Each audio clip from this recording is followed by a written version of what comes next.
Hi hello నమస్తే. AR న్యూస్‌కి స్వాగతం.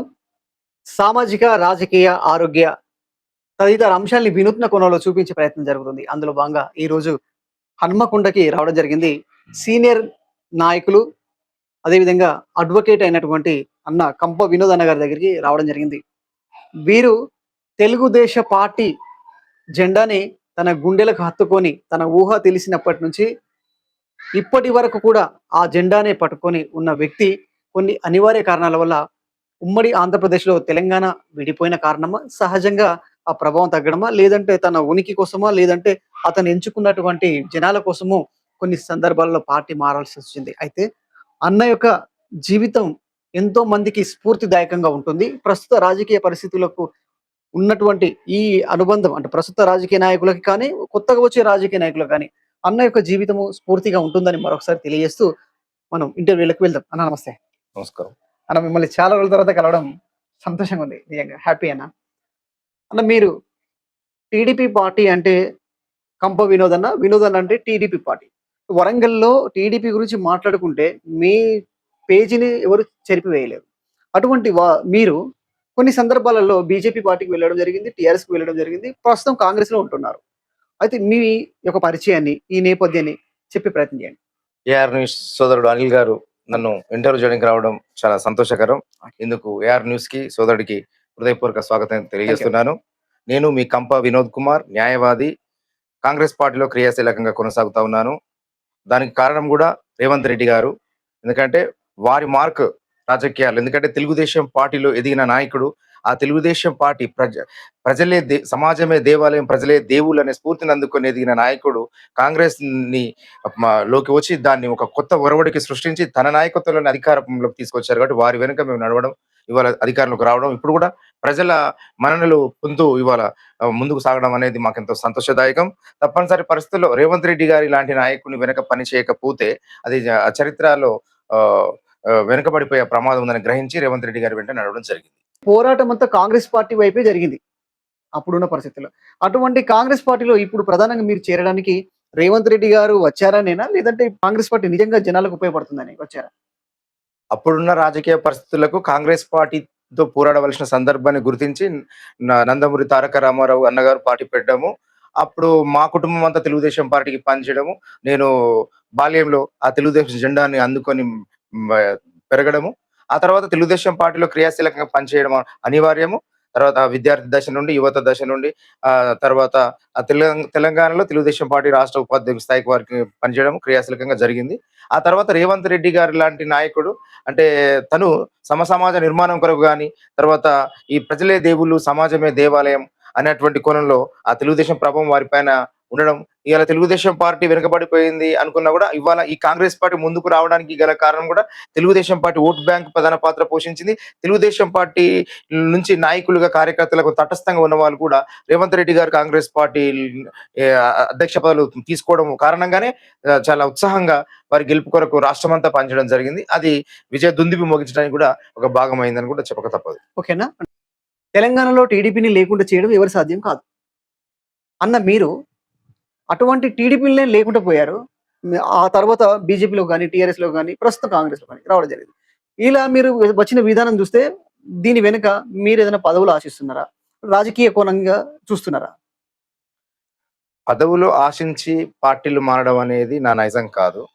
నాటి పరిస్థితులకు అనుగుణంగా తప్పనిసరి పరిస్థితిలో తెలంగాణ ప్రజానీకం అంతా ఇక టీఆర్ఎస్ఏ అన్నటువంటి పరిస్థితి రావడము. అప్పుడు దానికి పోటీగా ఏ పార్టీ కూడా ఇక మనుగడ సాగించే వాతావరణం ఈ మధ్య కాలంలో కనిపించకపోవడం వల్ల అది బీజేపీ వల్ల సాధ్యమైతుందని ముందు తలచడం జరిగింది. తర్వాత దానివల్ల సాధ్యం అవడం లేదని అర్థమైంది. త్వరితగా 9 నెలల్లోనే అర్థమైపోయింది. అప్పుడు తప్పనిసరి బీఆర్ఎస్‌లోకి రావడం జరిగింది. కానీ బీఆర్ఎస్‌లోకి వచ్చాక అనూహ్యంగా రేవంత్ రెడ్డి గారు తెలుగుదేశం పార్టీ నుండి వారు పొందినటువంటి మాస్టర్ డిగ్రీని దాన్ని ప్రజా సంక్షేమం కొరకు వారు వాడిన విధానం, ప్రజాభిమానం చూరగొనడం, తర్వాత దానికి తెలుగుదేశం పార్టీ తటస్థంగా ఉన్న శ్రేణులు కూడా వారి విజయం కాంక్షించడం అవన్నీ చూశాక నాడు తెలంగాణ ఉద్యమం కొరకైతే ఏ రకంగా అయితే నేను ముందుకు నిలిచి అవిశ్రాంతంగా పోరాడాను, నిరవధిక నిరాహార దీక్ష కూడా చేసి జైలు కూడా పోవడం జరిగింది. ఆ తర్వాత అలాంటి స్ఫూర్తి రేవంత్ రెడ్డి గారు రగిలించడం జరిగింది. అప్పుడు తప్పనిసరిగా రేవంత్ రెడ్డి గారి వెంట నడవకపోతే చరిత్రహీనం అవుతామని తలచి మరి వారి వెంట నడవడము, దానికి ప్రజా ఆశీర్వాదం పొందడము, ఇవాళ రేవంత్ రెడ్డి గారు ముఖ్యమంత్రి కావడం ఇది చాలా సంతోషకరమైనటువంటి పరిణామం ఇదంతా. ఇవాళ మాకు రాజకీయాల్లో కావాల్సిన ప్రధానంగా ప్రజల శ్రేయసే. నిజంగా పదవులు వద్దు అనేది ఏముండదు. కానీ ఆ పదవులు వరిస్తే వాడికి వన్నె చేకూర్చేటువంటి వ్యక్తిత్వం నా దగ్గర ఉన్నది. కానీ వాటి కోసం వెంటపడి వ్యక్తిత్వాన్ని చంపుకొని వాటి కోసం వెంపర్లాడేటువంటి వాతావరణం నాది కాదు. ఎందుకంటే నాడు అంత గొప్ప ఆదర్శ నేత చంద్రబాబు నాయుడు గారికి అంతర్గత ఒక సోదర సమ్మానిగా మిగిలిన నేను ఇవాళ పదవుల కోసం పరిగెత్తడం అనేది లేదు. నాకు ఖచ్చితంగా నాకు అవకాశం వస్తది.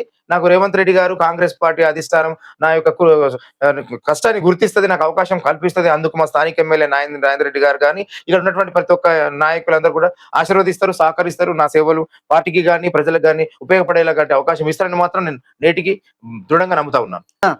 టీడీపీలో కొనసాగిన మీరు చెప్పుకోదగ్గ ఒక మంచి పదవిని ఇప్పటి వరకు పొందలేదు. సరే గతంలోనైనా వస్తదేమో అనే ఆశతోటి ఇప్పుడు ప్రస్తుతం కాంగ్రెస్ పార్టీలో ఉన్నారు. మీ నాయకుడు అయినటువంటి నాయని రాజేందర్ రెడ్డి గారు ఎంతో మందికి బీఫామ్లు ఇచ్చిన రాజేందర్ రెడ్డి గారికి ముక్కుతూ మూలుగుతూ చివరి క్షణంలో ఆయన కాంగ్రెస్ టికెట్ ఇచ్చేయండి. అటువంటి వ్యక్తి మీకు న్యాయం చేస్తాడని ఎలా అనుకుందామన్నా? నాయని రాజేంద్ర రెడ్డి గారు కూడా ఒక్కటే చెప్తారు. కష్టపడి పని చేయాలి, అంకిత భావంతో పని చేయాలి, పార్టీ పట్ల ఒక డిసిప్లిన్ ఉండాలి, అంకిత భావం ఉండాలి. అదే మనకు అవకాశాలు తీసుకొస్తుంది. అది వారి జీవితం అందుకు ఎంతగానో గొప్ప ఉదాహరణ కూడా. అదే వారు ఆ రకంగా మనం కూడా నడుచుకున్నట్లయితే వారు గుర్తిస్తారు. తప్పకుండా వారి యొక్క ప్రతిపాదన, వారి ప్రోత్సాహం ఉంటది. అధిష్టానం కూడా దాన్ని గుర్తిస్తది. పాపం అతనికి అధిష్టానం డీసీసీ అధ్యక్షుడికే చాలా సార్లు బీఫామ్ ఇచ్చినట్టే ఇచ్చి వెనక్కి తీసుకున్న సందర్భాలు అనేక సార్లు ఉన్నాయి. అటువంటి వ్యక్తికి పార్టీలో ఆయనకు నేనేంటి అనేది ఒక మీమాంసలో పడిపోయిన సందర్భాలు ఉన్నది. మీలాంటి వ్యక్తులకు న్యాయం జరుగుతుందని ఎలా అనుకుంటున్నాను? అంటే నేను ఆయనను తప్పుపట్టట్లే. ఆయన వెనుక ఉన్న అధిష్టానం ఆయన మీకు పదవులు ఇవ్వాలంటే ఆయన అధిష్టానం ని ఒప్పించగలిగే శక్తి ఉందా? మీ అభిప్రాయం ఖండిస్తున్నా నేను. అసలు నాయని రాజేంద్ర రెడ్డి గారి గురించి మీకేం తెలుసు అని మాట్లాడుతున్నారు మీరు? వారి శక్తి సామర్థ్యాల గురించి మీకేం తెలుసు? నాయని రాజేంద్ర రెడ్డి గారు ఒక సామాజిక సేవ పట్ల గాని, పార్టీ పట్ల గాని అంకితభావం కలిగిన నాయకులండి. ఇవాళ తన చేతికి వచ్చిన బీఫామ్ కూడా 2 సార్లు 3 సార్లు వెనకపోయినా కూడా ఆయన నిరాశ పడకుండా వచ్చే అభ్యర్థి ఎవరు, మా కాంగ్రెస్ పార్టీ కదా, తనని గెలిపించుకోవాలనేటువంటి తలంపుతోని ఒక స్థిరమైన వ్యక్తిత్వంతో ముందుకు సాగినటువంటి మహానాయకుడు అతను. అతని గొప్పతనాన్ని అతనే కనుక స్వార్థ చింతన గల నాయకుడు అయితే తెలుగుదేశంలోకి వచ్చి టికెట్ తెచ్చుకోలేకపోయేవాడా, లేకపోతే బీఆర్ఎస్ లోకి వెళ్ళి టికెట్ తీసుకుని మంత్రి కాలేకపోయేవాడా? ఆయన నిబద్ధత గల నాయకుడు. కాంగ్రెస్ పార్టీ లేదు అనుకుంటున్న క్రమంలో కూడా ఆయన కాంగ్రెస్ పార్టీని పట్టుకొని చివరి వరకు పోరాడేటువంటి నాయకుడు. ఇవాళ అదే అధిష్టానం, అదే రేవంత్ రెడ్డి గారు పిసిసి అధ్యక్షులుగా కానీ, జాతీయ నాయకత్వం కానీ, రాహుల్ గాంధీ గారు, సోనియా గాంధీ గారి స్థాయిలో కూడా నాయని రాజేంద్ర రెడ్డి గారు అంటే బాగా ఇన్ఫ్లుయెన్స్ నాయకుడు. ఆయన 2 అధిష్టానాలను మెప్పించగల నాయకుడు. మీకు తెలిసి తెలియని మాటలు ఇంకెప్పుడు ఇలా ప్రశ్న వేసే ముందు తెలుసుకొని మాట్లాడాలి చెప్తున్నా. నేను ఎప్పుడు ఇక్కడ ఒక రాజకీయ నాయకుడు ఆవేశంగా మాట్లాడితే నిజాలు అబద్ధాలు నిజాలు అవ్వడం, నిజాలు అబద్ధాలు అవడం అయితే అనే అపవాదం ఉంది. అయితే మీరు సీరియస్ గా మాట్లాడినా కూడా రాజేందర్ రెడ్డి గారి మెప్పు కోసం మాట్లాడుతున్నట్టు అనిపిస్తుంది నాకు. అయ్యా, నేను చెప్పడం కాదు, నాయని రాజేంద్ర రెడ్డి గారి గురించి ఓపెన్ గా ప్రజలే ఒప్పుకుంటారు. ఇది ఎంత అంకిత భావం గల నాయకుడు, ఒక పార్టీ పట్ల ఎంత అంకిత భావం గల ఉంటాడు, వారి ప్రభుత్వం పట్ల. ఇవాళ తీసుకుందాం వరంగల్ పశ్చిమ నియోజకవర్గం ఎవరి నాయకత్వంలో అభివృద్ధి చెందుతా ఉంది. ఇవాళ ప్రతి వాడన మంచి మెటల్ రోడ్స్, అన్ని వాటర్ ఫెసిలిటీస్, ప్రతి కనీస అవసరాలు, ప్రాథమిక ప్రతి అవసరం ఈ వీరి ఆధ్వర్యంలో కాదా తీరుతుంది. ఇవాళ మీరు ఒకసారి గల్లీ గల్లీకి చూడండి. మీరు ప్రతి ఒక్క గల్లీకి చూడండి. ఎంత స్మార్ట్ సిటీకి పేరునిక కనబడతా ఉన్నాయి. ఇవాళ వారి అభివృద్ధి కనబడతా ఉంది కళ్ళెదుట. మరి ఇన్ని గ్రూప్ రాజకీయాలు ఎలా ఉంటాయండి కాంగ్రెస్ పార్టీలో? తల ఒక గ్రూపు. అది అలా పేరు పడింది కానీ ప్రస్తుతం కాంగ్రెస్ పార్టీకి అన్ని గ్రూప్ రాజకీయాలు ఏం లేవు. ఇప్పుడు కాంగ్రెస్ పార్టీ అంతా ఐక్యమత్యంతో ఒకే తాటిపై నడుస్తా ఉంది. ఇప్పుడు దాని విధానాలు మారిపోయి నాడు అలాంటి వాతావరణం ఉండే, అంతర్గత స్వాతంత్రం ఎక్కువ, ప్రజాస్వామ్యం ఎక్కువ అనేటువంటి ఇప్పుడు అలా లేదు. ఇప్పుడు చాలా ఐక్యమత్యంతో ముందుకు కొనసాగుతుంది. ఇదే హన్మకొండలో ఇప్పుడు నాయన రాజేందర్ రెడ్డి గారిది గ్రూప్ ఒకటి ఉంటుంది, ఎర్రబెల్లి స్వర్ణ గారి గ్రూప్ ఒకటి ఉంటుంది, తర్వాత కొండా సురేఖ గారిది వరంగల్ నుంచి ప్రాతినిధ్యం వహిస్తున్న వారిది ఒక గ్రూప్ ఉంటుంది, ఆ తర్వాత కరాటే ప్రభాకర్ గాని, ఆ తర్వాత రాజనాల శ్రీహరి గారు కానీ, మీరు కానీ, ఇటువంటి సీనియర్లందరూ కూడా ఒకే తాటి మీద ఉన్నట్టుగా అయితే నాకు అనిపిస్తలేదు. మీరందరూ రకరకాల గ్రూపులలో ఉన్నట్టు అనిపిస్తుంది. పార్టీ అన్న తర్వాత గ్రూపులు ఉంటాయి. ఒక కుటుంబంలోనే కుటుంబ సభ్యుల మధ్యలోనే కొన్ని మనస్పర్ధలు వస్తాయి. అప్పుడు ఆ కుటుంబ పెద్ద వాటిని సరిదిద్ది వాళ్ళ కుటుంబాన్ని ఏకతాటిపైకి తీసుకొస్తాడు. అదేవిధంగా కాంగ్రెస్ పార్టీలో నిజంగా వాస్తవానికి అంతర్గత ప్రజాస్వామ్యం కింద తీసుకోవాల్సిందే అది. అవి కూడా ఆ గ్రూపులు కూడా అది ప్రజాక్షేమం కొరకు, పార్టీ క్షేమం కొరకే వారు సమస్యలు లేవనెత్తా ఉంటారు. అంతిమంగా సమన్వయంతో మళ్ళీ ప్రజాక్షేమం కొరకు, పార్టీ పటిష్ట కొరకు ముందుకు సాగుతూనే ఉంటది. అది అవసరమే. ఒక రకంగా పార్టీ పటిష్టంగా ముందుకు సాగాలన్నా, పరిపాలన ప్రజలకు ఆమోదయోగ్యంగా జరగాలన్నా ఈ ఖచ్చితంగా ఈ గ్రూప్ రాజకీయాలు కూడా పార్టీకి, ప్రభుత్వానికి ఉపయోగపడే విధంగా ప్రజారంజకంగానే ఉంటాయని చెప్పి అది కాంగ్రెస్ పార్టీ గొప్పతనం కూడా. అది 100 సంవత్సరాల పార్టీ. ఇప్పుడు ప్రస్తుతం కాంగ్రెస్ పార్టీలో మీ పొజిషన్ ఎలా ఉందన్న? ఎలా ఉండబోతది? నేను ఖచ్చితంగా కాంగ్రెస్ పార్టీలో నేను గతంలో తెలుగుదేశం ప్రభుత్వంలో రాష్ట్ర స్థాయిలో సేవలు అందించి మంచి మార్కులు పొందిన వాడిని. ఒక చంద్రబాబు నాయుడు గారి చేతనే ఒక శభాస్ అనిపించుకున్న వాడిని. ఓకే. కాబట్టి ఆ అనుభవాన్ని తీసుకొని నాతో ప్రజలకు సేవ చేపిస్తారు, అవకాశం నాకు కల్పిస్తారు అని నేను దాన్ని దృఢంగా నమ్ముతా ఉన్నాను, ఆశాభావంతో ఉన్నాను. నేను కూడా నాయన్ రాజేందర్ రెడ్డి గారి స్ఫూర్తిగానే కొనసాగుతా ఉన్నాను. ఓకే. అన్న, మీరు యువ నాయకుడిగా ఉన్నప్పుడు సరే, సహజంగా జరిగే గొడవలా లేకపోతే ఏంటో పక్కన పెడితే మీ మీద కొన్ని అపవాదులు కూడా ఉన్నాయి. ఒక మహిళతో ఇల్లీగల్ కాంట్రాక్ట్ పెట్టుకున్నారు. మీ 2 కాళ్ళు పోవడానికి ఒక సంఘటన జరిగి ఉంది. అది ఏంటి అనేది నాకు తెలిసింది. అంటే అది దాని వెనుక ఏం ఏం జరిగి ఉంటది? నీకు తెలిసిందంటో సూటిగా అడుగు, అవునో కాదో నేను చెప్తా కదా. ఇప్పుడు అది కాంట్రోవర్సీ అయ్యే అవకాశం ఉంటదన్న. ఇప్పుడు నేను మీ పర్మిషన్ లేకుండా అడిగాను. సరే, మీరు అడగమంటున్నారు. ఒకవేళ దాన్ని కాంట్రోవర్సీ అయితే అది ఓకేనా? అంటే మీరు దానికి మళ్ళీ ఆ తర్వాత నన్ను అనొద్దు. కాంట్రవర్సీ అవడానికి అవకాశం ఏముంటది సూటిగా నేను చెప్పగలిగినప్పుడు? అడగమంటావా? ఓకే, అడగండి, ఏం పర్లేదు, ఒక్కసారి ఆలోచించుకోండి. నో ప్రాబ్లం, అడగండి. Okay, right. అన్న, మీ 2 కాళ్ళు పోవడానికి చెప్పేస్తున్నా. మీరు ఎటువంటి మొహమాటం లేకుండా అబద్ధం ఆడకుండా చెప్పండి. దీని వెనుక ఒక మహిళ కారణము ఉందంటున్నారు. దీన్ని ఎంతవరకు నిజం? అరే బ్రదర్, అరే ఆ లోకం పోకడకు లోక నారుడికి ఒక రిపోర్టర్ కి మాట్లాడడానికి తేడా ఉండదానే? ఆ లోకం నానా రకాలుగా మాట్లాడుతుంది తెలిసి తెలియక. కానీ అవన్నీ మీరు అంటే ఏ ఆధారాలతో దాన్ని పక్కగా గుర్తించి ఇది కారణం అయి ఉంటుంది మీరు ఎలా ప్రశ్నించగలుగుతారు? నాకు అర్థం కాదు. ఇది అంటే కాంట్రవర్సీ, అసలు మీరే కాంట్రవర్సీ చేస్తూ మన కాంట్రవర్సీ అవుతుంది. ఇక్కడ కాంట్రవర్సీ చేయడానికి రాలేదు వాస్తవంగా. ఇప్పుడు మీరు వేరే సాధారణ వ్యక్తులు అయితే నేను ఇప్పుడు బయటికి వెళ్ళి ఎవరిని పడితే వారిని ఇంటర్వ్యూ చేయలేము. నేను మీ దగ్గరికి వచ్చి ఇంటర్వ్యూ చేస్తున్నా అంటే మీరు కాదు, మీరు సమాజానికి ఉపయోగపడే వ్యక్తులు, సమాజంతో ముడిపడి ఉన్న వ్యక్తులు కాబట్టి మీ గురించి 10 మంది 10 రకాలుగా చెప్పుకుంటారు. కాబట్టి అందులో వచ్చిందే ఇది. దీంట్లో నిజం ఉందా లేదా అనేది మీరు చెప్తే సరిపోతుంది. నరం లేని నాలుక 4 విధాలుగా మాట్లాడుతుంది, ఇష్టపడితే మాట్లాడుతుంది. కానీ అప్పుడు నాకు చాలా చిన్న వయసు, జస్ట్ 19 సంవత్సరాలు నుండి 20 అడిగింది అంతే. మాది విద్యావంతుల కుటుంబం, ఒక ఉన్నత విలువలతోని పెరిగిన క్రమశిక్షణతోని, విద్యా ప్రమాణాలతో, విద్య యొక్క విలువ తెలుసుకొని మసలి ముందుకు సాగినటువంటి కుటుంబం మాది. ఇవాళ ఆ బేస్ ఒకవేళ ఒక అమ్మాయే నన్ను కోరుకున్నా, నేను అప్పుడు నేను అందగాన్ని, ఆ సినిమా హీరో లక్ష్యం కావాలనుకున్న వాడిని, డిగ్రీ చదువుతున్నాను. ఆ తర్వాత మాది ఒక ఎడ్యుకేటెడ్ ఫ్యామిలీ. అంత మా ఇంట్లో కూడా ఎప్పటి నుంచో కులాంతర వివాహాలు మా ఇంట్లో ఎప్పటి నుంచో నాకన్నా ముందు నుంచే ఉన్నాయి. మాది ఆదర్శమైనటువంటి కుటుంబం మాది, కుల మతాలకు అతీతమైనటువంటి కుటుంబం మాది. ఇవాళ మా ఇంట్లో ప్రతి మతం నుంచి మా ఇంట్లో ఉన్నారు. క్రైస్తవ మతం నుంచి ఉన్నారు, హిందూ మతం నుంచి, మనం హిందువులం, క్రైస్తవ మతం నుంచి, ముస్లిం నుంచి కూడా మా ఇంట్లో ఉన్నారు. మేము కులాంతర మతాంతర వివాహాలు చేసుకొని మేము శాంతియుతంగా బ్రతుకుతా ఉన్నాం. మేము చాలా ఆదర్శంగా బ్రతుకుతా ఉన్నటువంటి కుటుంబం మాది. సరే, ఇదంతా ఓకే. ఇది ఓకే. నేను మీ మాటకి ఇది రాంగ్ అండి. ఇది రాంగ్ అండి. ఇది ఇంకోసారి ఈ ప్రశ్న రాకూడదు. అంటే మీలాంటి వాళ్ళ నోటి నుంచి రావడానికి నాకు కొంచెం అభ్యంతరంగా అనిపిస్తుంది. ఎందుకంటే మీరు దాన్ని చాలా విశదీకరించాలి. ఇదంతా కూడా ఎందుకు జరిగింది కూడా చెప్తాను, నేను చెప్పాలి. ఈ ప్రచారం, ఈ దుష్ప్రచారం జరగడానికి గల కారణం ఏంటంటే నా మీద అసూయ. నేను రాజకీయంగా ఎదిగిపోతాను, ఎక్కడ దిగిపోతాను అన్నట్టు. ఎందుకంటే చంద్రబాబు నాయుడు గారి బ్లెస్సింగ్స్, ఒక డైరెక్ట్ గా వారి పేరు పెట్టి పిలిచి నన్ను ఒక తమ్ముళ్ళగా చూడడం అంటే చిన్న విషయం కాదు. అంత చిన్న వయసులో నాకు అంత ఆపర్చునిటీ రావడం, నేను నా పైన ఒక అసూయ, ఒక రాజకీయ కుట్ర జరగడానికి కారణం అదైంది. అదే టైంలో మళ్ళీ మా అన్నయ్యకి ఎస్ఐ ఉద్యోగం రావడం, అది ఇంకా నన్ను టాగడానికి ప్రధాన కారణమైంది. ఇవాళ ఏసీపీగా పనిచేస్తున్నారు మా అన్నయ్య. డిపార్ట్మెంట్ లో చాలా మంచి పేరు ఉంది మా అన్నయ్యకి. ఒక ఆదర్శవంతమైన పోలీస్ అధికారిగా తనకు ఒక మంచి, ప్రజలు ఎక్కడ పనిచేస్తే ప్రజలు వారిని స్వాగతిస్తా ఉంటారు, గొప్పగా శ్లాఘిస్తా ఉంటారు. అది మా అన్నయ్య కూడా మాకు ఎంతో ఆదర్శం.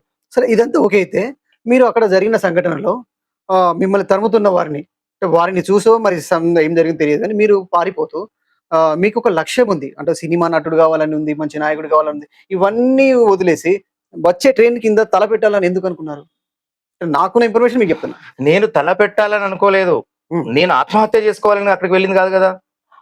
నా పైన జరుగుతున్న హత్య యత్నం నుండి తప్పించుకునే క్రమంలో గూడ్స్ ట్రైన్ వస్తుంది. ఆ ప్యాసింజర్ ట్రైన్ హైదరాబాద్ వైపు వెళ్తా ఉంది. నేను ఈ గూడ్స్ ట్రైన్ అవతల సక్సెస్ఫుల్ గా దూకి ఆ ప్యాసింజర్ ట్రైన్ ఎక్కి నేను పారిపోదాం అనుకునే క్రమంలో స్కిడ్ అయి వెనుకకు పడ్డాను. వెనుకకు పడినప్పుడు నా శరీరమే ట్రైన్ కింద ఉంది, నా కాళ్ళే బయటకు ఉన్నాయి. ఇప్పటికీ నేను ఇట్లా లెఫ్ట్ సైడ్ పడిపోయినాను, రైట్ సైడ్ ఇప్పటికీ ఆ ట్రైన్ చేసిన గాయాలు ఇంకా ఉన్నాయి అవి నాకు. మళ్ళీ నేను అప్పుడు అనుకునేది ఏంటంటే, నేను సినిమా హీరో అవ్వాలనడానికి నాకు యాక్షన్ కింగ్ అర్జున్ గారు చిన్ననాటి నుంచి స్ఫూర్తి నాకు. సూపర్. చిన్నప్పటి నాటి నుంచి ఎన్టీ రామారావు గారు ఏ రకంగా అయితే ఓకే.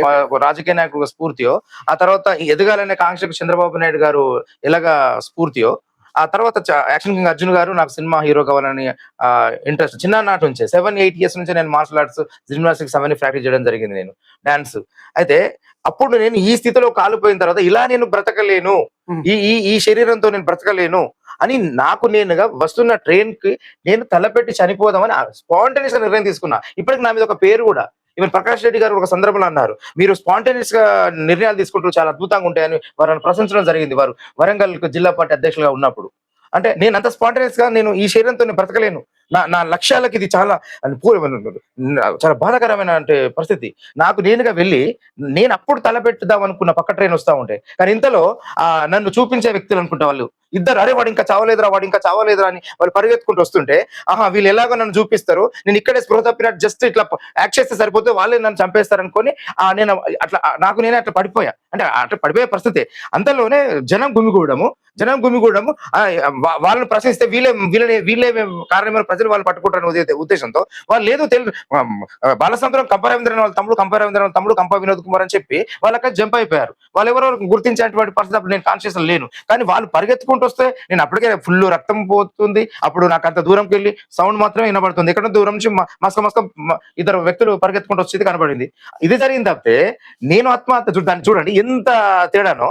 నేను ఈ పరిస్థితి చూసి బతకలేక నేను ఆత్మహత్య చేసుకున్నాను అనుకున్నదాన్ని ఇట్లా కూడా ప్రచారం చేశారు. మరి నేను ఆత్మహత్య యత్నం చేసుకున్నాను కూడా ప్రచారం చేశారు. ఎంత అన్యాయం అంటే, ఒక ఆత్మహత్య యత్నం చేసుకున్నటువంటి వ్యక్తి ఇంత ఆత్మవిశ్వాసంతో ఇంత ఆత్మగౌరవంతో ముందుకు సాగలడా? నేను ఆ క్షణంలో స్పాంటేనియస్ తీసుకునేది వాస్తవమే, ఎందుకంటే నేను ఇలా బ్రతకలేను అనుకున్నా. కానీ తర్వాత ఎప్పుడు ఆ క్షణమే, ఆ తర్వాత నేను ఎప్పుడు ఆత్మహత్య చేసుకుందాం అనుకోలే. అంటే ఆ రకం కూడా నా కుటుంబం కూడా అంత నన్ను బలహీనపడేటువంటి వాతావరణం కాదు. మా ఇంట్లో మా అన్నయ్య కావచ్చు, మా వదిన కావచ్చు, మా పిన్నిలు కావచ్చు, మా బాబాయిలు కావచ్చు, మా మేనమామలు కావచ్చు, అందరూ నాలో ఒక ధైర్యాన్ని స్థైర్యాన్ని నింపి నన్ను ముందుకు నడిపించారు. నా కుటుంబం గొప్పతనం అది. నేను ఇవాళ ఇంత స్థైర్యంగా ఉన్నానంటే అది నా కుటుంబ పెద్దల గొప్పతనం అది. సమస్యలు చుట్టుముట్టినప్పుడు స్పాట్ గా తీసుకునే నిర్ణయాలు, అప్పటికప్పుడు తీసుకునే నిర్ణయాలు మరింతగా సమస్యలకు తీసుకెళ్తాయి అనేది తెలుసు. అయితే మీరు తీసుకున్న నిర్ణయాలు మాత్రం అప్పటికప్పుడు తీసుకున్న అది మంచి నిర్ణయాలే అని అనిపిస్తుంది అంటే మీతో మాట్లాడుతుంటే. సరే, ఇది అంతా పక్కన పెడితే, మరి ఏ సందర్భాల్లో మీ పైన కంప్లైంట్‌లో, అంటే మీరు పోలీస్ వాళ్ళ దగ్గరికి పోతే వాడికి పలుకుబడి ఉంది కాబట్టి బయటకి వచ్చేసాడు. టీడీపీలో మంచి నాయకుడు. ఆహ్, మీ పైన ఆరోపణల కోసం నక్సల్స్‌ని కూడా సంప్రదించారని తెలిసిందన్న. దీన్నేంటి? దీని వెనుక? నక్సల్స్ తో సంబంధం ఉన్న వ్యక్తులు వారికి నాకు ఘర్షణ జరగడము, అది నేను వారి వల్ల నేను కొంత ఇబ్బంది పడడము, ఆ కోపంతో వారిపైన నేను దాడి చేయడము, వారికి ఫిర్యాదు చేయడము, ఇదంతా నిజమే, నేను ఒప్పుకుంటా. కానీ తర్వాత వాళ్ళు కూడా ఫస్ట్ అది నమ్మి నా పైన చర్యలు తీసుకోవాలని వాళ్ళు నిర్ణయించుకున్నది కూడా వాస్తవమే. కానీ తర్వాత నాకు ఈ సంఘటన జరిగినప్పుడు నేను ఆ ఎంజోన్ ఉండగా వారు స్వయంగా వచ్చి నన్ను పరామర్శించి మేము పశ్చాత్తాపడుతున్నాము ఇలా జరిగిందని, కానీ మేము కారణం అని కూడా బయట వాపోతున్నారు. ఇది మేము కారణకులం కాదు, మీ ఈ స్థితికి ఎవరు కారణమో మాకు చెప్పండి, మీరు ఈ బెడ్ తీయక ముందే మీ రివెంజ్ మేము తీరుస్తామంటే నాకు నైతిక హక్కు లేదు వాళ్ళతో నేను రివెంజ్ తీసుకోవడానికి. అప్పుడున్న పరిస్థితిలో నేను బయట చెప్పలేని పరిస్థితి. చెప్తే నా కుటుంబం డిస్టర్బ్ అవుతుంది, మొత్తం మా అన్నయ్యలు మా తోబుట్టులు అందరూ యువకులు అప్పుడు అందరు డిస్టర్బ్ అవుతుందని చెప్పి నేను చాలా భరించాను. అది అప్పుడు నేను బసవరెడ్డి గారి మాట ప్రతిదీ వారే నాకు గైడ్, ప్రతి వారు చెప్పినట్టు వింటా. అప్పుడు అంతా మనసులో పెట్టుకో అని వారు చెప్పడం, వారు ఎప్పటికప్పుడు నన్ను మానిటరింగ్ చేయడం జరిగింది. కాబట్టి అంత మంచి జరిగింది. అన్న ఓకే. మీ పైన అంటే వ్యక్తిగతంగా నాకు మీరేంటో తెలుసు. అయినప్పటికీ కూడా సమాజం రకరకాలుగా అంటున్నప్పుడు, అరే ఇది నిజమేమో అని చెప్పి నాకు కూడా వచ్చే ఆలోచన ఉంటది. మీరు చెప్పడం వలన ఏఆర్ మీడియా ద్వారా మీకున్న అపవాదులు ఏది లేదు అనేది క్లియర్ చేయడం కోసం ఈ మీ ఇంటర్వ్యూ ఉపయోగపడ్డదని మేము ఆశిస్తున్నాం అన్న. సరే అన్న, హీరో అర్జున్ తన ఫిట్నెస్ ని కాపాడుకోవడంలో దిట్ట. అదే నాకు స్ఫూర్తి. ఇవాళ నేను ఇంత ఫిట్నెస్ తో ఉన్నానంటే కూడా ఆయన చిన్నప్పటి నుంచి నాకు ఆయన ఇచ్చినటువంటి స్ఫూర్తి. రేవంత్ రెడ్డి గారు అనుకున్నది సాధించడంలో కొండనైనా ఢీ కొట్టగల ధైర్యవంతుడు. ఎర్రబెల్లి దయాకర్ రావు అబ్బు అపర చాణక్యుడు. తనతో ఉన్నవాడికి అవకాశం ఇస్తున్నట్టుగానే ఉంటుంది, తనకి ఇవ్వడు, కానీ వాడు తను పక్క నుంచి పోకుండా కాపాడుకోగలుగుతాడు. మాజీ ఎమ్మెల్యే వినయ్ భాస్కర్ గారు, స్నేహశీలి, నాయన్ రాజేందర్ రెడ్డి గారు ప్రస్తుత ఎమ్మెల్యే, స్ఫూర్తిదాయకుడు. చివరిగా చంద్రబాబు నాయుడు, ఆదర్శ నేత, అభివృద్ధి ప్రదాత. Kalvakuntla Kavitha, identification crisis no present. KTR గారు, భవిష్యత్తులో తన పేజ్ తనకు ఏర్పరచుకోగలడు. హరీష్ రావు గారు, నేర్పరి. చివరిగా చంద్రబాబు నాయుడు గారు. ఆదర్శ నేత, అభివృద్ధి ప్రదాత. ఓకే, సంతోషం, మీ విలువైన సమయం ఇచ్చారన్న. Thank you. మీకు కూడా. ఏఆర్ న్యూస్ యాజమాన్యానికి, అదేవిధంగా సోదరుడు రిపోర్టర్ అనిల్ గారికి నా యొక్క అభినందనలు. నా యొక్క విశేషములను గురించి కూడా సమాజానికి అర్థమయ్యే రీతిలో మీ యొక్క సహకారాన్ని మరవలేము. ఈ మంచి విధానంతో ముందుకు సాగుతున్నట్టు ఏఆర్ న్యూస్ ని స్వాగతించి ప్రతి ఒక్కరు సబ్స్క్రైబ్ చేసుకోవాల్సిందిగా కోరుతా ఉన్నాను. అదేవిధంగా సోదరుడు అనిల్ గారికి ప్రత్యేకమైనటువంటి అభినందనలు. ఎందుకంటే మీరు మున్ముందు ఇలాగే మంచి మంచి ఇంటర్వ్యూలు చేయాలి. ఇటువంటి వ్యక్తిగత జీవితంలో ఉన్నటువంటి వాస్తవ అవస్థలతో వ్యక్తుల యొక్క వ్యక్తిత్వాన్ని మస్కబారే పరిస్థితులకు ఉన్నటువంటి వారిని కూడా మీరు వెలుగులోకి తీసుకొచ్చి ఆ మస్కనైతే మీరు తొలగించే ప్రయత్నం ఏదైతే చేస్తా ఉన్నారో ఇందుకు నా యొక్క పూర్తి అభినందనలు. ప్రతి ఒక్కరు కూడా ఏఆర్ న్యూస్ ని సబ్స్క్రైబ్ చేసుకోవాల్సిందిగా కోరుతా ఉన్నాను. Thank you.